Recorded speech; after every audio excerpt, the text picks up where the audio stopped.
ॐ अज्ञानतिमिरान्धस्य ज्ञानाञ्जनशलाकया चक्षुरुन्मिलितं येन तस्मै श्रीगुरवे नमः। वन्देऽहं श्रीगुरो श्रीयुत्पदकमलं श्रीगुरून् वैष्णवांश्च श्रीरूपं साग्रजातं सहगण रघुनाथान्वितं तं सजीवं साद्वैतं सावधूतं परिजन सहितं कृष्ण चैतन्य देवं श्रीराधा कृष्ण पादान् सहगण ललिता श्री विशाखान्वितांश तमादिदेवं करुणानिधानं तमालवर्णं सुहितावतारम् अपार संसार समुद्र सेतुं भजामहे भागवत स्वरूपम्।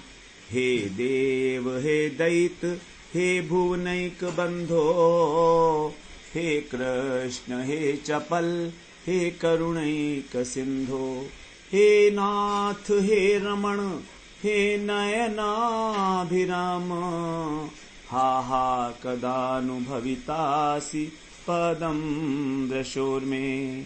श्री कृष्ण चैतन्य प्रभो नित्यानंद श्री अद्वैत गदाधर शिवसदि गौरभक्त वृंद। हरे कृष्ण कृष्ण कृष्ण हरे हरे, हरे राम राम राम हरे हरे। हरे कृष्णा। सर्वप्रथम मैं अपने गुरुपाद पद्म ओम विष्णुपाद अष्टोत्तर शत श्री श्रीमद् भक्ति वेदांत माधव गोस्वामी महाराज के चरण कमलों में अनंत कोटि दंडवत प्रणाम ज्ञापन करता हूँ। हम लोग श्रीमद् भागवत पुराण में तृतीय स्कंध का 9वां अध्याय श्रवण कर रहे हैं, जिसमें ब्रह्मा जी भगवान की स्तुति कर रहे हैं। बहुत सुंदर स्तुति है ब्रह्मा जी के द्वारा। ब्रह्मा जी कह रहे हैं कि ये जो विश्व है एक वृक्ष की भांति है और इसके जो मूल हैं वो आप ही हैं, आप ही इसके अधिष्ठान हैं और आप ही 3 प्रकार सत्व रज और तम को धारण करके ब्रह्मा विष्णु महेश के रूप में इस सृष्टि का उत्पत्ति स्थिति और प्रलय करते हैं। और उसी वृक्ष की अनेक अनेक शाखाएं हैं। मनु महाराज, उसके बाद उनके जो मनु जी के पुत्र हैं, ये सब शाखाएं हैं जिनसे ये संसार चक्र चल रहा है।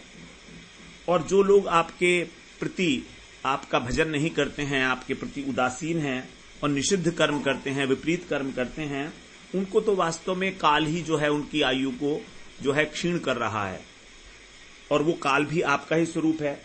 और मैं स्वयं ब्रह्मा जो 100 वर्ष तक विद्यमान रहता हूं द्विपरार्ध, तो आपको ही प्राप्त करने के लिए मैंने बहुत प्रकार के तप किया।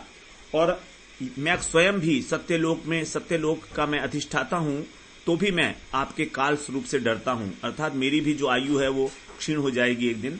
100 वर्ष की मेरी आयु है। तो इस प्रकार आप जो है अनेक प्रकार के जीवों के हृदय के अंदर धारण करके क्रीड़ाएं करते हैं अनेक प्रकार की, तो भी आप प्रकृति के जो 3 गुण हैं उनसे सर्वथा रहित हैं। आप उनसे किसी भी प्रकार संस्पर्श नहीं होता आपका। प्रकृति के गुण आपको स्पर्श नहीं कर सकते हैं।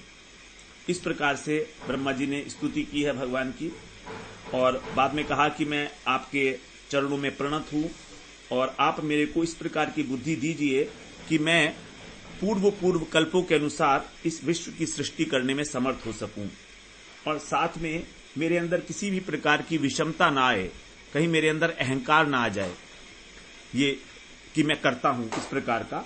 और ये केवल आपके द्वारा ही हो सकता है कि कहीं मैं माया के द्वारा विस्मृत न हो जाऊं, क्योंकि मैं रजोगुण को आश्रय लेकर और सृष्टि करूंगा तो रजोगुण जो है वो विक्षेपकारी है, रजोगुण विक्षेप करता है।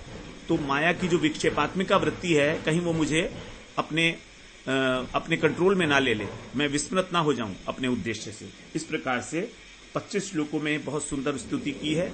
अब मैत्रेय जी कह रहे हैं मैत्रेय उवाच, ये संवाद चल रहा है विदुर जी का और मैत्रेय का। तो मैत्रेय जी कह रहे हैं विदुर जी से, स्वसंभवम निशाम्येवं तपो विद्या समाधि भी यावन् मनोवचः स्तुत्वा वीरनाम से खिन्नवत्।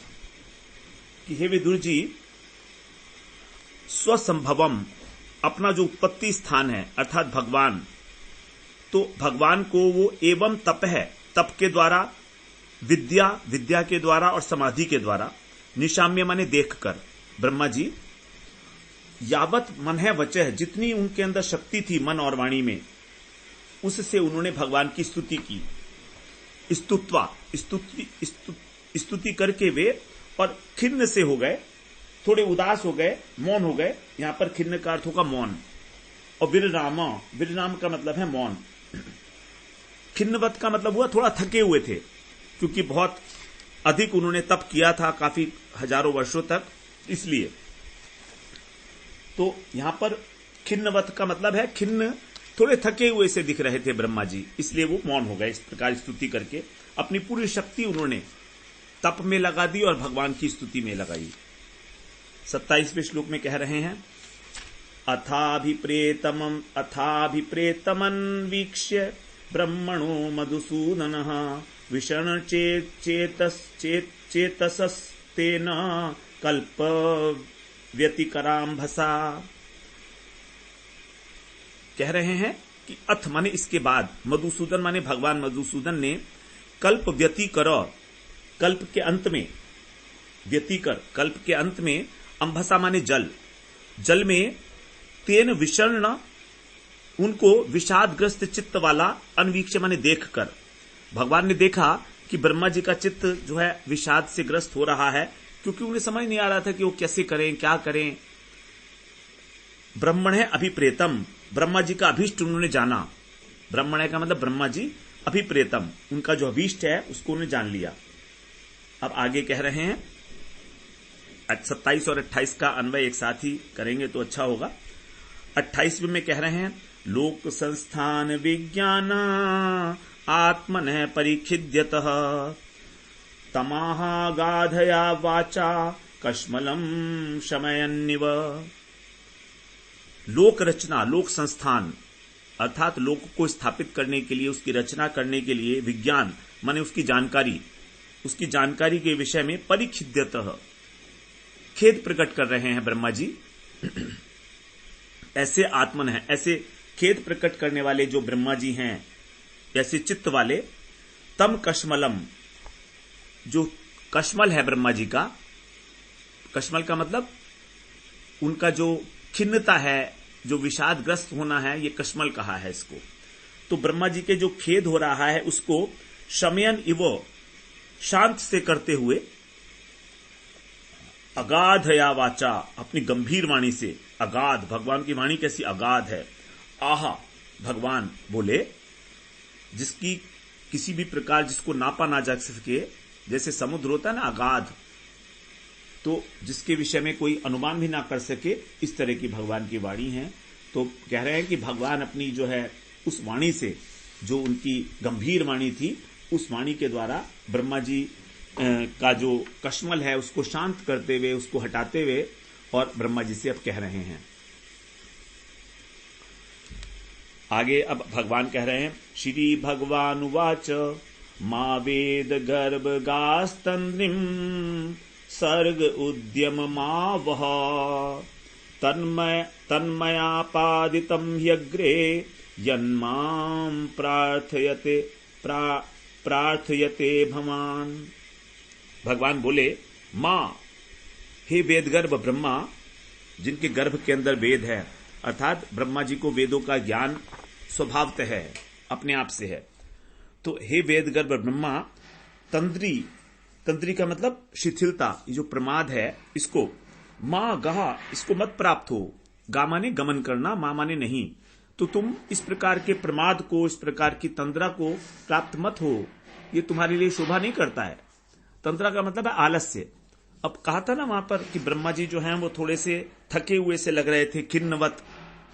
तो जो खिन्न हो गए थे, खेद हो गए थे, वो भगवान समझ गए और उन्होंने कहा कि तुम्हें इस प्रकार की तंत्रा नहीं करनी चाहिए।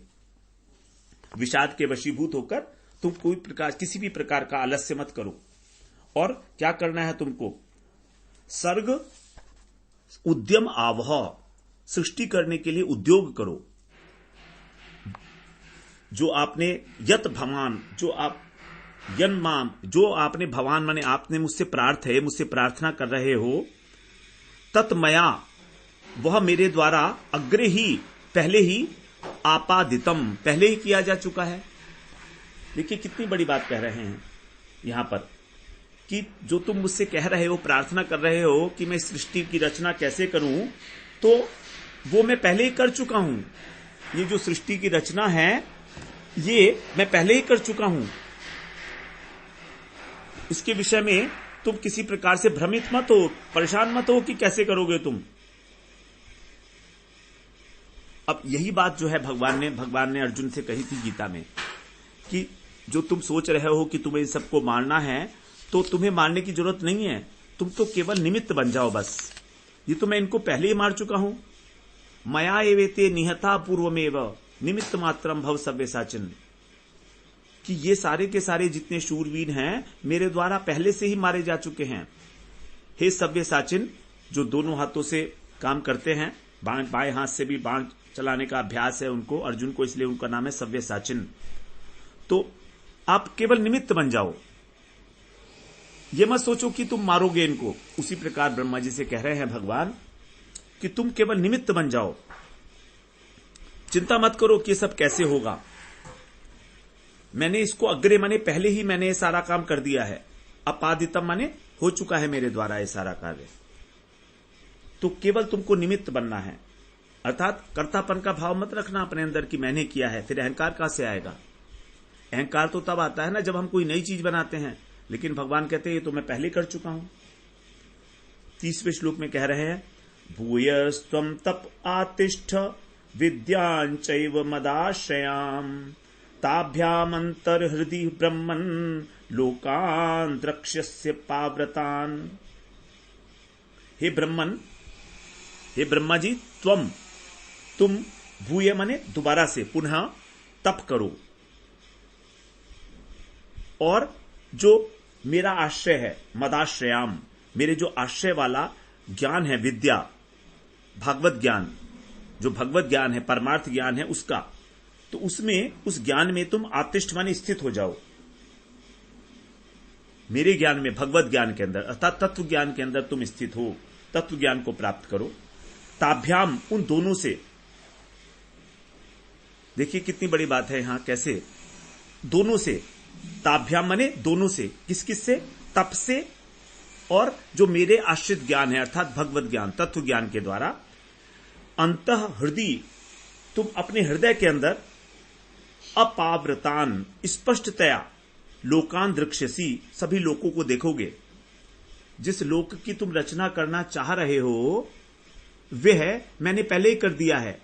अब तुम मेरा विश्वास करो, मेरी बात मानो और तप करो और तत्व ज्ञान का आश्रय लो, भगवत ज्ञान का आश्रय लो। फिर देखोगे कि सारे के सारे लोग तो तुम्हारे अंदर ही हैं। जितने भी भुवन है, 14 भुवन तुम्हारे अंदर सो रहे हैं सारे के सारे। कितनी बड़ी आश्चर्य की बात है, क्योंकि भगवान इनकी रचना पहले कर चुके हैं।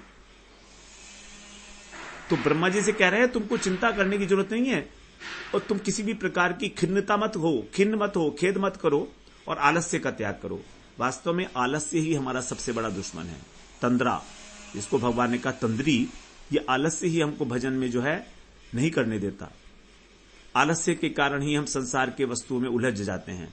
और जब तक हम अपने जीवन में नियम नहीं धारण करेंगे कोई, कि मुझको इतने घंटे भजन करना ही करना है, किसी भी रूप में हो, चाहे मैं जप करूं, चाहे मैं श्रवण करूं, चाहे कीर्तन करूं, चाहे स्वाध्याय करूं, इस प्रकार का जब तक एक नियत संख्या के अंदर हम ये नहीं मानेंगे कि मुझे 3 घंटे, 2 घंटे, 4 घंटे, 15 मिनट करना है, तब तक हम आलस्य के कारण और इसको इग्नोर करते रहेंगे। तो किसी भी प्रकार से हमें उद्यम करना ही होगा। बिना उद्यम के कोई भी वस्तु मिलती नहीं है हमको आसानी से। उद्यम अत्यंत आवश्यक है संसार में। कोई भी सृष्टि करनी है, कुछ भी करना है, तो यहां पर भगवान स्वयं कह रहे हैं। और 2 चीजों की आवश्यकता बताई भगवान ने, तप की और तत्व ज्ञान की। तो जो भजन किया जाता है, जप किया जाता है, वो एक प्रकार का तप है, क्योंकि एक नियत मात्रा में, नियत संख्या में पूरा करना है, तो तप है। शरीर को उससे कष्ट तो होता ही है, मन भी नहीं लगता है उसके अंदर, और साथ साथ वो तत्व ज्ञान के लिए भी कह रहे हैं भगवान कि तत्व ज्ञान को अर्जन करना आवश्यक है। जब तक तुम तत्व ज्ञान में स्थित नहीं होंगे तब तक ब्रह्मा जी से कह रहे हैं ये सृष्टि नहीं हो पाएगी। तो दोनों ही बातें अत्यंत आवश्यक बताई है भगवान ने। अब आगे कह रहे हैं 31वें श्लोक में, तत आत्मनि लोके च भक्ति युक्तः समाहितः दृष्टासि माम ततन ब्रह्मन मयि लोकान् स्वमात्मनः। इसके बाद तत् माने इसके पश्चात क्या होगा जब तुम ऐसा करोगे तो, हे ब्रह्मा जी, हे ब्रह्मन, भक्ति युक्त अर्थात भक्ति के साथ युक्त होकर और समाहित चित्त के साथ, समाहित मतलब एकाग्र, जब एकाग्र चित्त होगा तुम्हारा तब आत्मनि माने अपने को एकाग्र करके लोके इस लोक में तुम माम ततम मुझको क्या देखोगे, व्याप्त देखोगे कि सारे जगत के अंदर मैं ही व्याप्त हूं और कोई है ही नहीं। जैसे भगवान ने गीता में कहा मया तत्मिदम सर्वम, 9वें अध्याय में भगवान ने कहा है कि जो भी जगत है ये उसके अंदर सारा का सारा मैं व्याप्त हूं। 9वें अध्याय का वहां पर 4था श्लोक है, मया तत्मिदम सर्वम जगत अव्यक्त मूर्तिना मतिस्थानी सर्वभूतानी ने चाहम तेषु अवस्थितः। मया ततम इदम सर्वम, तो जो कुछ भी है ये संसार वो सब कुछ भगवान में ही है। तो कह रहे हैं भगवान कि तुम मुझको तुम व्याप्त देखोगे जब तुम भक्ति के द्वारा एकाग्र चित्त हो जाओगे तब उस समय में। और फिर क्या होगा, फिर कह रहे हैं कि तुम अपने को आत्मन है और लोकान दोनों को, मतलब मुझ में मई त्वम, मुझ में तुम क्या क्या देखोगे, अपने को भी देखोगे और समस्त लोकों को भी देखोगे। तो वही बात जो गीता में कही गई है कि मैं सारे जगत में व्याप्त हूं और मेरे अंदर ही ये सारा जगत है और तुम भी हो, मुझसे अलग नहीं हो। ये दोनों बातें तुमको स्पष्ट रूप से दिखाई देंगी। अब 32वें श्लोक में कह रहे हैं, यदा तु सर्वभूतेषु दारुषु अग्निमिव स्थितम् प्रतिचक्षित माम लोको जय्यात्तरैव कश्मलम्। यदा तु सर्वभूतेषु, जिस समय तुम, तू का मतलब है तो, जिस समय, तो यहां पर तू का मतलब परंतु होता है, तो परंतु जिस समय सर्वभूतेषु सब प्राणियों में तुम मुझे कैसे देखोगे, दारुषु अग्नि इव, जिस प्रकार की लकड़ी के अंदर, दारू माने लकड़ी के अंदर अग्नि होती है उस प्रकार से, स्थितम मान मुझे देखोगे। क्या देखोगे मुझ में, कि सारे के सारे लोक प्रतिचक्षित, जो इस प्रकार से देखा जाता है मेरे अंदर ही समस्त लोक विराजमान हैं, तरही एव उसी समय ही कश्मलम जय्यात, तुम्हारा जो अज्ञान रूपी कश्मल है, जो तुम्हारे मन की विक्षिप्तता है, जो अज्ञान है, ये जय्यात तुरंत उसका त्याग हो जाएगा। तो जब भी भगवान एक्चुअली काष्ठ की भांति, अग्नि की भांति जो काष्ठ में स्थित है सभी प्राणियों में स्थित है, तो जिस समय जीव इस भाव से भगवान को देखता है कि प्रत्येक वस्तु में, कण कण में भगवान जिसको हम बोलते हैं, सिया राम मैं सब जग जानी, तो जब इस प्रकार का भाव आता है वासुदेव सर्वमिति स महात्मा सुदुर्लभ, उसी समय वो अपने अज्ञान रूपी मोह को छोड़ने में, जय्यात माने छोड़ने में समर्थ हो जाता है। तो वास्तव में सभी वस्तुओं के अंदर ही भगवान को देखना, यही है सबसे बड़ा रहस्य, और इसका सबसे आसान उपाय है भक्ति योग। ज्ञान के द्वारा भी इस प्रकार की स्थिति प्राप्त होती है, लेकिन अनेक अनेक प्रकार के कष्ट सहन करने के बाद, उसके बाद भी वो स्थिति बहुत अधिक देर तक नहीं ठहरती। लेकिन जो भक्ति है उसके द्वारा भक्त लोग जो हैं वो सभी के अंदर भगवान के दर्शन करने में आसानी से समर्थ होते हैं। क्यों? क्योंकि उनके अंदर नम्रता है, दीनता है, कोमल हृदय है, इसलिए अहंकार उन्हें स्पर्श नहीं कर पाता है। आगे कहते हैं 33वें श्लोक में, यदा रहितमात्मानं भूतेन्द्रिय गुणाशयी स्वरूपेण मयोपेतम पश्यन् स्वराज्यमृच्छति। यदा माने जिस समय आत्मानम माने अपने को, भूत इंद्रिय गुण आश्रय, 4 चीजें बताई हैं। भूत का मतलब है 5 महाभूत, इंद्रिय माने 5 कर्मेंद्रिय, 5 ज्ञानेन्द्रिय, गुण का मतलब है 3 गुण, सत्व रज और तम, आश्रय का मतलब है अंतःकरण। तो जब अपने को इन सब चीजों से रहित स्वरूपेण, इनसे रहित होकर और अपने स्वरूपतः मया उपेतम, मुझसे जुड़ जाता है, मुझे प्राप्त कर लेता है, मुझसे संयुक्त हो जाता है, तब पश्यन माने देखता है, और तब स्वराज्यम रिच्छति, तब वो वैकुंठ धाम को प्राप्त कर लेता है। वैकुंठ धाम अर्थात कृष्ण का दास्य, इस प्रकार का जो मोक्ष है उसको प्राप्त कर लेता है। मृच्छति स्वराज्यम, स्वराज्य माने अपना ही घर, अपना राज्य। अपना राज्य हमारा कौन सा है? भगवान का धाम ही वास्तव में हमारा धाम है, क्योंकि हम भगवान के अंश हैं, तो भगवान का धाम ही हमारा धाम है, हमारा अपना राज्य है, हमारा अपना घर है। तो यहां पर जो बताया गया है 5 महाभूत, ये हमारा स्थूल शरीर इन्हीं से बना हुआ है। इंद्रियां, हमारे जो गोलक हैं ये इंद्रियों के, ये सब इसी से बने हुए हैं 5 महाभूत से, और अंतःकरण सूक्ष्म शरीर। तो जब हमारा स्थूल शरीर और सूक्ष्म शरीर की उपाधि नष्ट हो जाती है भजन करते करते, जब भगवान में तन्मयता हो जाती है, तब उस समय हम भगवान के साथ युक्त हो जाते हैं। जो तन्मय अवस्था है, जिसको भगवान ने बोला मम साधर्म्यम आगता, 14वें अध्याय में बोला था कि यही उत्तम ज्ञान है। इस उत्तम ज्ञान को प्राप्त करके मम साधर्म्यम आगता, मेरे जैसा समान धर्मी हो जाता है। तो भगवान जिस प्रकार गुणातीत हैं, स्थूल और सूक्ष्म ये जो उपाधियां हैं इनसे सर्वथा रहित हैं, प्रकृति से अतीत हैं, गुणों से ऊपर हैं, उसी प्रकार से तब उस कृष्ण के अपने शुद्ध स्वरूप को प्राप्त करता है, और हमारा शुद्ध स्वरूप है कृष्ण का दासत्व, और वही है मोक्ष पद। भक्तों के लिए विशेष रूप से वही मोक्ष पद है कि हमें ये ज्ञान हो जाए हमारा अंतःकरण शुद्ध होने पर कि हम भगवान के दास हैं। बस इतना ज्ञान होना, और वो बहुत अच्छी प्रकार से हो जाना, और हमारी सारी चेष्टाएं, हमारे सारे कर्म भगवान के लिए ही होने लगे, यही है मोक्ष भक्तों का। और अलग से कोई मोक्ष की उनकी इच्छा भी नहीं होती है।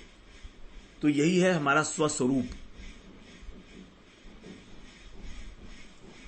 तो इस प्रकार जो है उन्होंने बताया कि जब तुम किसी प्रकार की संसार की भौतिकता से संबंध नहीं रखोगे, ये भौतिकता क्या है? हमारा सूक्ष्म शरीर और स्थूल शरीर, तब आपको स्वराज की प्राप्ति होगी। आगे कहते हैं नाना कर्म वितानेन प्रजा वहवी शिशिक्षतः नात्मावसीदति अस्मिन् ते वर्ष्यान् मदनुग्रह। नाना कर्म वितानेन, अनेक प्रकार के कर्मों के द्वारा जो विस्तार है उसके अनुसार, वह भी माने बहुत सी प्रजा शिशिक्षत, उनकी सृष्टि करने के लिए, अस्मिन् ते, इस कार्य में तुम्हारा चित्त, आत्मा माने चित्त, न अवसीदति, अवसादग्रस्त नहीं होगा, ये मेरा अनुग्रह है। मम वर्ष्यान अनुग्रह, ये मेरा तुम्हारे ऊपर अतिशय अनुग्रह है कि तुम्हारा चित्त किसी भी प्रकार जो है विचलित नहीं होगा इस सृष्टि को करने से, अनेक प्रकार की सृष्टि करने से। बहवी 35वें श्लोक में बोलते हैं ऋषि माध्यम न बधनाति पापिया स्वाम रजोगुण है यन मनोमयी निर्बद्धम प्रजा संस्रतोपिते। जो प्रथम ऋषि हैं, आद्य ऋषि, वे पापियान माने पापमय रजोगुण तुमको नहीं बांध पाएगा। तो तुम ही सर्वप्रथम ऋषि हो, सर्वप्रथम जीव हो, और तुमको ये पाप जो है रजोगुण, इससे तुम भयभीत मत हो, ये तुम्हें नहीं बांध सकता। बदनाती नहीं बांध पाएगा, क्योंकि जो प्रजा है उसकी उत्पत्ति करने से भी सृजित अपि, तुम्हारा मन ते मन मई निर्बद्धम, मेरे में दृढ़ता से लगा रहेगा। मैं तुमको इस प्रकार की कृपा कर रहा हूं।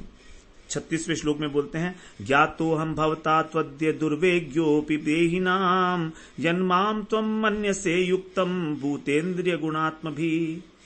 तुम्हारे द्वारा मैं आज जान लिया गया हूं, तुम मुझे जान गए हो, और यद्यपि साधारण लोगों के लिए जानना बहुत मुश्किल है, अविज्ञेय देही नाम, जो देहधारी हैं उनके लिए जानना बहुत मुश्किल है, लेकिन यत माम भूत है, जो मुझको क्या मानते हैं, पंचभूत इंद्रिय और अंतःकरण से रहित मानते हो तुम ये जान गए हो कि मेरे अंदर किसी प्रकार का भी कोई प्राकृत जो है नहीं है, मेरा शरीर, मेरी आत्मा, तो ये तुम जान गए हो। इसीलिए और ये जानना बहुत बड़ी बात है, संसार के लोग ये बात नहीं जान पाते हैं। तुभ्यम मत विचिकित्सायाम आत्मा में दर्शितो बहि नालेन सलिले मूलम पुष्करस्य विचिन्वतः। यहां कह रहे हैं सलीले माने जल के अंदर जो कमल नाल है, उसके आधार से जब तुम कमल की मूल को मूलम विचिन्वतः ढूंढते हुए मद विचिकित्सायाम अपने मेरे को जानने की इच्छा वाले जब तुम थे, तब तुभ्यम में आत्मा, तुमको मैंने ही अपना स्वरूप अबहि दर्शित, बाहर नहीं दिखाया। तुम मुझे चाहते थे कि मैं तुम्हें बाहर ढूंढ लूं, मुझको तुम बाहर ढूंढ लो। जब तुम कमल की नाल में प्रवेश किए थे तो मैंने तुमको अपना स्वरूप बाहर नहीं दिखाया, जब तुम तप कर रहे थे अंदर दिखाया ना, हृदय के अंदर। तो वास्तव में भगवान का जो स्वरूप दर्शन है वो बाहर नहीं होता है, हमको हृदय के अंदर ही होता है स्फुरन उनका। अंग यच्च कर्थांग मत स्तोत्रम मत कथाभ्युदयांकितम यद्वा तपसि ते निष्ठा स एष मद अनुग्रह। ये मेरा अनुग्रह है तुम्हारे ऊपर। स एष मद अनुग्रह क्या है कि ब्रह्मा जी, हे अंग, हे प्रिय ब्रह्मा, देखिए ब्रह्मा जी को प्रिय अंग कह रहे हैं। यत मत कथा अभ्युदय, जो मेरी कथाओं के वैभव से युक्त होकर, अंकितम मन युक्त होकर, मम स्तोत्रम चकर्थ, मेरी स्तुति की है तुमने। कितनी सुंदर स्तुति है, भगवान भी उसकी प्रशंसा कर रहे हैं। वा यत ते तपसी, और तुम्हारी जो तपस्या में इतनी निष्ठा है, ये वास्तव में मेरी ही कृपा का फल है।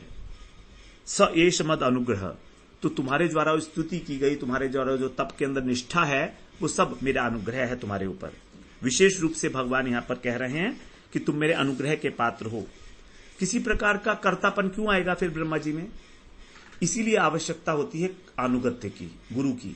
जब तक हम गुरु धारण नहीं करेंगे, हम जो कुछ भी करेंगे हमारे अंदर अभिमान आएगा ही आएगा, कोई रोक नहीं सकती ताकत दुनिया की।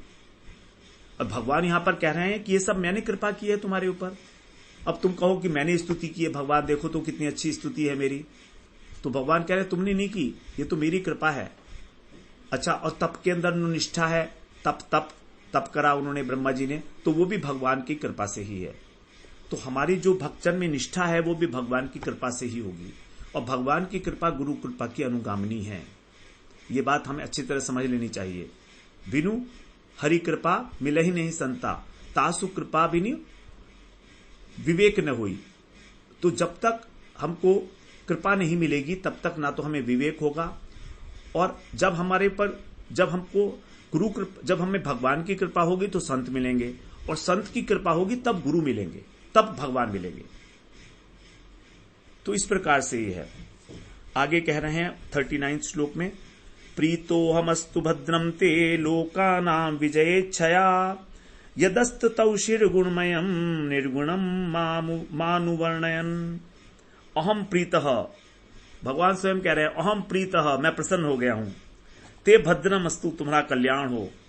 भगवान आशीर्वाद दे रहे हैं। लोका नाम विजयेच्छया, लोगों की अनेक प्रकार के जो लोक है, 14 भुवन, उनकी सृष्टि करने की इच्छा से तुमने यत गुणमयम, गुणमय होने पर भी, अब ब्रह्मा जी का शरीर तो प्रकृति के द्वारा बना है, सत्व रज तम तीनों है, तो भी माम निर्गुणम अनुवर्णयन, तुमने मेरा जो निर्गुण रूप है उसका वर्णन किया है।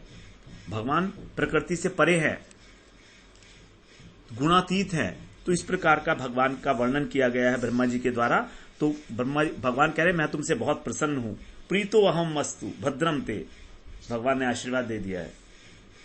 40वें श्लोक में कह रहे हैं येतेन पुमान नित्यम स्तुत्वास्त्रो स्तोत्रेण माम भजेत तस्याशु संप्रसीदेयम सर्व काम वरेश्वर। हमारे लिए बहुत सुंदर बात है ये।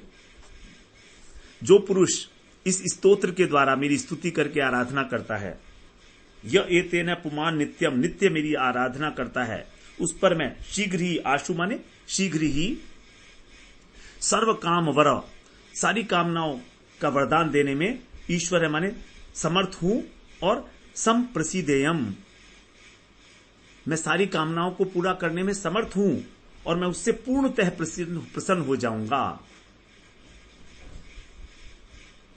भगवान स्वयं कह रहे हैं ये बात, तो हमें क्या किसी प्रकार का संकोच करना चाहिए? ब्रह्मा जी की जो 25 श्लोक वाली स्तुति है इसका गान करने में, हम अपने जो है पाठ में इसका गान कर रहे हैं और कर चुके भी हैं। तो जैसे भी होगा हमें इसका पाठ अवश्य करना चाहिए। इस स्तुति का 25 श्लोकों में जो भगवान की स्तुति की है इस अध्याय के प्रारंभ से पहले 25 श्लोकों में, तो कह रहे हैं भगवान मैं प्रसन्न हो जाऊंगा, मैं क्योंकि सब वरदान देने में समर्थ हूं। तो भगवान यदि प्रसन्न हो गए तो हमको भक्ति भी दे सकते हैं, भगवान की इच्छा है। तो कह रहे हैं कि समस्त कामनाओं को पूरा करने वाला और समस्त वरदान को देने वाला ये स्तोत्र है और मैं उस पर शीघ्र प्रसन्न हो जाऊंगा। 41वें श्लोक में कहते हैं, पूर्तेन तपसा यज्ञैर दानैर योग समाधिना राधम निश्रेयसं पुंसाम मत प्रीतिस्तत्त्वविन्मतम।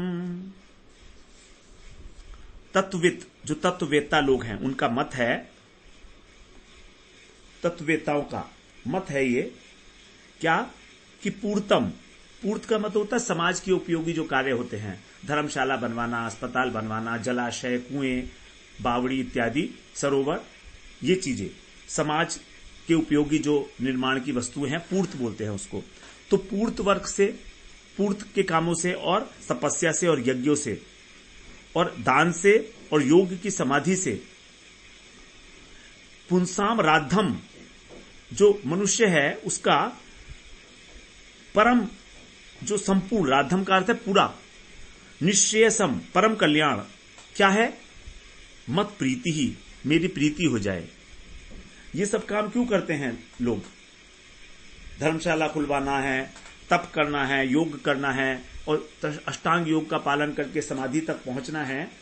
तो इसका फल क्या है? इसका फल है भगवान की प्रीति। तो ये फल जो है, जो उसका फल प्राप्त होता है उनको, वो तो मेरी प्रीति से आनुषंगिक रूप में ही प्राप्त हो जाएगा। यही तत्वदर्शी साधुओं का मत है। तो उसके लिए कोई अलग से विशेष प्रयत्न करने की जरूरत नहीं है। केवल मेरी प्रीति हो जाए तो उन इतनी सारी क्रियाओं के द्वारा जो फल मिलने वाला है वो सब मिल जाएगा और वो आनुषंगिक रूप से मिलेगा, गौण रूप से। इस प्रकार भगवान की प्रीति को प्राप्त करना, कृष्ण प्रेम को प्राप्त करना ही हमारे जीवन का एकमात्र उद्देश्य हो सकता है, होना चाहिए और है। 42वें श्लोक में बोलते हैं, अहमात्मात्मनाम धातः पृष्ठ सन प्रेयसामपि अतो मयि रतिम कुर्यात् देहादिर्यत्कृते प्रियः। हे ब्रह्मा जी, मैं कौन हूं? अहम आत्मानम, आत्मनाम, मैं आत्माओं का भी आत्मा हूं। भगवान परम आत्मा है ना, तो हमारी आत्माओं के भी आत्मा है। और प्रेयसाम अपि प्रेष्ठ, और प्रियो से भी सबसे प्रिय हूं। तो इसीलिए जो प्राणियों के लिए स्त्री पुरुष इत्यादि हैं, अतः देहादे यत कृते, इसलिए शरीर आदि यत कृत्य माने जिनके लिए ये प्रिय हैं, वे मई रतिम कुर्यात, मुझसे ही प्रीति करें, क्योंकि वास्तव में मैं ही आत्माओं का आत्मा हूं और मैं ही प्रियों में सबसे अधिक प्रिय होने योग्य हूं। तो इसीलिए ये शरीर और स्त्री पुत्र इत्यादि, घर इत्यादि, धन मान सम्मान इत्यादि जो वस्तुएं हैं, इनसे प्रीति ना करे, बल्कि मुझसे प्रीति करे। मई रतिम कुर्यात, मुझसे रति करे।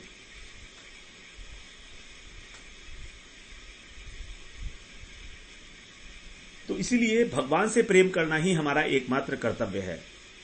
जैसे हमारी आत्मा हमारे शरीर में रहती है, हमारी आत्मा हमारे शरीर में रहती है, तो वैसे ही हमारी आत्मा की आत्मा भगवान है। अर्थात हमारी आत्मा भगवान का शरीर हो गया।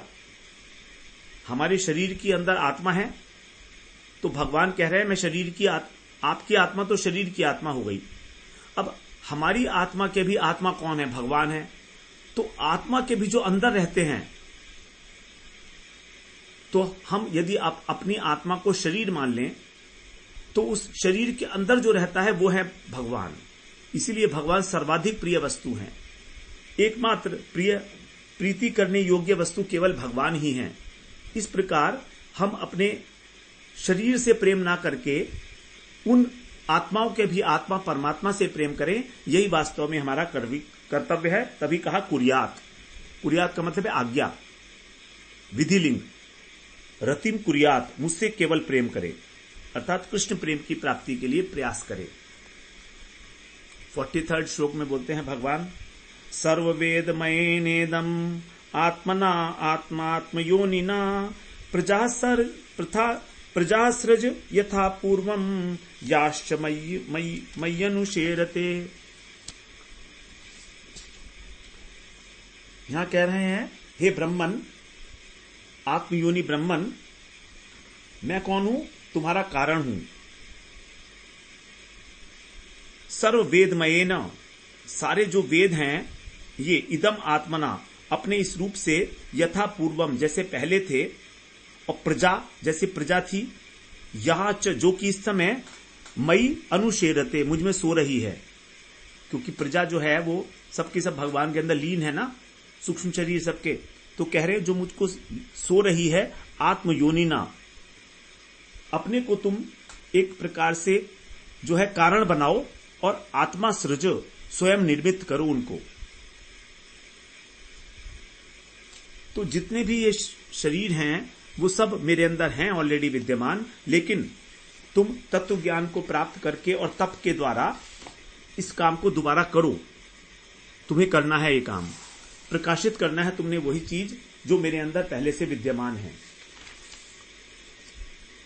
ये जो प्रजा मेरे अंदर लीन है, इसको पूर्व कल्प के समान तुम जो है इसको उत्पन्न करके और कल्प उसको उत्पन्न करो। और कैसे करो? अपने सर्व वेदमय स्वरूप से। आपका जो स्वरूप है वो है सर्व वेदमय। भगवान ब्रह्मा जी जो हैं वो वेदमय हैं, अर्थात वेदों से ही, वेद उनके सबसे पहले निकले थे मुखों से।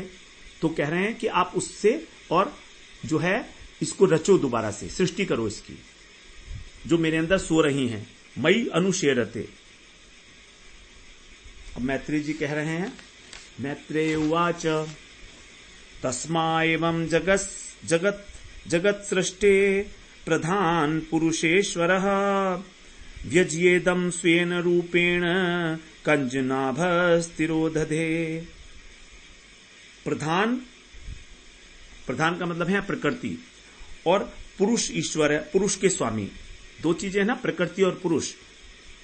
आत्मा, ये आत्मा जो है वो तो पुरुष है, और जो माया है, जो प्रकृति है, वो है प्रधान, जड़ है। तो इन दोनों के जो स्वामी है कंजनाभ, अर्थात पद्मनाभ, जिनकी नाभि से कमल उत्पन्न हुआ, ऐसे। तस्मा जगत सृष्टे, उन विश्व सृष्टा को, ब्रह्मा जी को, एवं इदम, इस प्रकार जगत की व्यज्य माने अभिव्यक्ति करा दी उन्होंने, और स्वेन रूपेण, अपने साकार रूप से तिरोदधे, तिरोहित हो गए।